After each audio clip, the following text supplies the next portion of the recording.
It has been a year since Fox 17's Erika Lathon survived being robbed and shot last December. Tonight, in a Fox 17 special report, she is putting her fears aside to help you prevent from becoming a victim yourself. To talk about the latest in the investigation into Erika's case, to find her attacker, we're joined by Metro Police Lieutenant Doug Bell. Good morning, sir. Good morning. How are you? What do you know so far? Well, we know that Erika visited the ATM shortly before midnight back in December, and someone took advantage of her being there.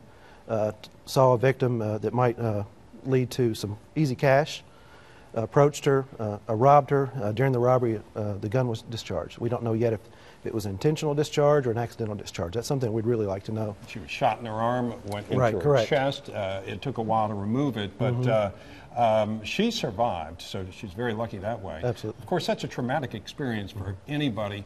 Could this happen to just anybody, anywhere? Absolutely. Erika did nothing wrong by visiting an ATM. It's a very safe thing to do any time of day. There's nightclubs just a couple blocks away that were open at the time. Although this was an industrial area that she went to particularly. There's still traffic up and down the road. It's just unfortunate she'd happened to be there at the time that this person was looking for someone to victimize. Are you close to getting somebody under arrest? We are close. We have a person of interest. We have several pieces of evidence that we've been analyzing. There's a little bit that needs to be looked at a little bit closer, and we're waiting on those results to come back.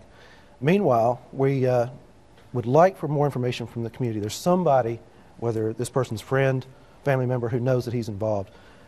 We would like to hear from him, his side of the story. And he won't talk to you? At this point, we've not been able to talk to him, no. How do you change that? Well, we need someone close to him to convince him to talk to us.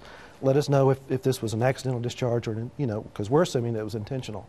Person of interest, can't you get him to come in and talk? Well, we can't we can't compel anybody to tell us their side of the story. We try to convince them to.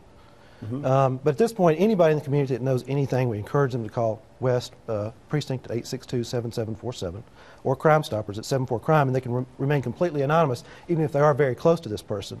Remain completely anonymous by calling 74-CRIME. What more do you need to get somebody in on that? We have almost all the pieces of the puzzle together. Okay, you're not going to tell me what those are because you don't want to put that information out there. Exactly. But basically, if somebody's in this situation, what should they do? They should call either West Precinct, or if they want to remain anonymous, that's completely understandable, call 74-CRIME, or encourage this gentleman to come forward and tell us his side of the story. Well, I hope that happens and hope something happens soon. Lieutenant, thank you very much for being with us.